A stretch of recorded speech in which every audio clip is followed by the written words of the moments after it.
तुम्ही मराठी चित्रपटांमध्ये काम करता, हिंदींचंही करता, आता साऊथमध्ये पण तुम्ही काम केलेलं आहे. तुमचा एकंदरीत अनुभव काय आहे?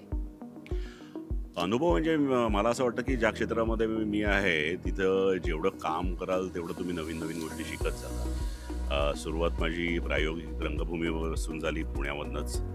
10-12 वर्ष सुरुवातीची प्रायोगिक रंगभूमीवर काम केल्यानंतर प्रायोगिक चित्रपट, मग डॉक्टर जब्बार पटेलांचा मुक्ता हा पहिला चित्रपट असेल किंवा अमोल पालेकर आणि जब्बार पटेल ही दोनच नावं अशी होती जी त्या काळात वेगळ्या पद्धतीचे प्रयत्न करत होते. जय चिनू पण होते, पण ही प्रामुख्याने दोन नावं होती. पण कालांतराने म्हणजे 90पर्यंत जर मला आठवते त्याप्रमाणे समांतर चित्रपट आणि व्यावसायिक चित्रपट ह्या दोन वेगवेगळ्या स्ट्रीम्स होत्या.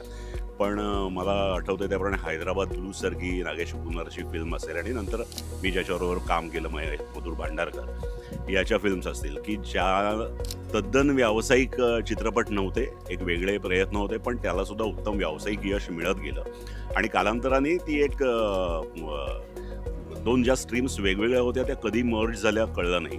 आणि म्हणजे आता सैराटसारखं उदाहरण असेल की तसं बघायला गेलं तर वेगळ्या धाटणीचा चित्रपट किंवा मग त्याचाच फॅन्टसीसारखा चित्रपट असेल किंवा माझा जोगवासारखा चित्रपट असेल की पूर्वी त्या दोन, एक कलात्मक चित्रपट आणि एक व्यावसायिक चित्रपट, ह्या जो दोन स्ट्रीम्स होत्या त्या आता तशा राहिलेल्या नाही आहेत. उत्तम कलात्मक चित्रपटांना सुद्धा उत्तम सकस कॉन्टेंटवाल्या तद्दन व्यावसायिक गणितं तोडून वेगळे प्रयत्न केलेल्या चित्रपटांना सुद्धा एक प्रेक्षक चांगला भरभरून प्रतिसाद देतो असं वाटतं. आणि मला असं वाटतं त्याच्यासाठी पीपसारखी ॲक्टिव्हिटी, वेगवेगळ्या फिल्म फेस्टिवल्स असतील किंवा मी कॉलेजच्या दिवसामध्ये होतो तेव्हा फिल्म क्लब्स असायचे. मी स्वतः आर्काईव्हचा मेंबर होतो आणि दर शनिवारी एक जागतिक दर्जाचा चित्रपट बघायला मिळायचा. आता म्हणजे ते फारच ग्लोबल विलेज म्हणतो तसं झालेलं आहे आणि एका बटनवर तुम्हाला एक जगातलं सर्वोत्तम क्लिक करून तुम्हाला मिळतं.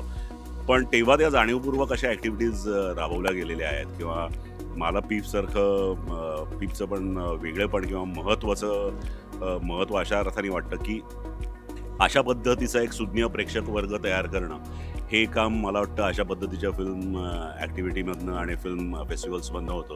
आणि डॉक्टर जब्बार पटेल मुळात हे खूप मोठं नाव मराठी चित्रपट आणि नाट्यसृष्टीतलं आणि जाणीवपूर्वक ते सातत्याने, मला किती माहीत नाही पण 20-22 वर्ष मला वाटतं या ॲक्टिव्हिटीला सहज होऊन गेली आता.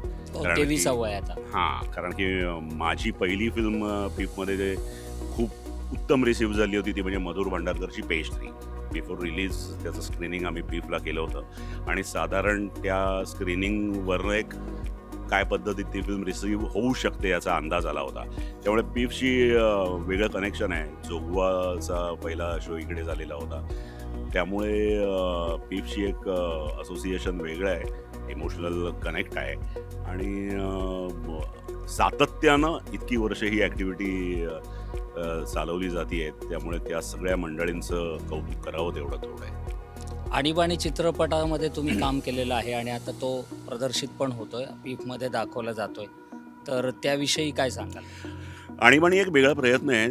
दिनेश जगताप नावाच्या मुलाचा पहिला चित्रपट आहे आणि मुळात स्क्रिप्ट जेव्हा माझ्याकडे आलं तेव्हा मी ताबडतोब हो म्हणालो, कारण की हा जो लेखक आहे हा माझा फेवरेट लेखक आहे. अरविंद जगतापनी फिल्म लिहिलेली आहे आणि आत्ताच्या पिढीमधले किंवा आमच्या याच्यामधला एक पॉलिटिकल सेन्स उत्तम असलेला, ज्याला उत्तम राजकीय सामाजिक भान आहे, असे जे काही मोजके लेखक मंडळी आहे त्याच्यामधला अरविंद जगताप हे खूप महत्त्वाचं आणि आघाडीचं नाव आहे असं मला वाटतं. दिल्लीमध्ये एकेकाळी घेतलेला एक निर्णय त्याचा गावागावातल्या एखाद्या गल्लीपर्यंत काय परिणाम होऊ शकतो याचं एक वेगळ्या पद्धतीने चित्रण केलेलं आहे. तद्दन व्यावसायिक चित्रपट मी म्हणालो तसा नाही आहे, एक वेगळा अटेम्प्ट आहे. आणि अरविंदने ते खुमासदार पद्धतीने मुळात ते लिहिलेलं आहे, त्यामुळे ते करायला मजा आली. आम्हाला करायला मजा आली, प्रेक्षकांना बघायला नक्कीच मजा येईल. मी जास्त बोलण्यात काही पॉईंट नाही. प्रेक्षकांनी तो चित्रपट बघावा आणि त्याचा आस्वाद घ्यावा असं मनापासून वाटतं. धन्यवाद. धन्यवाद. मंडळ आपला आभारी आहे. जय हिंद, जय महाराष्ट्र.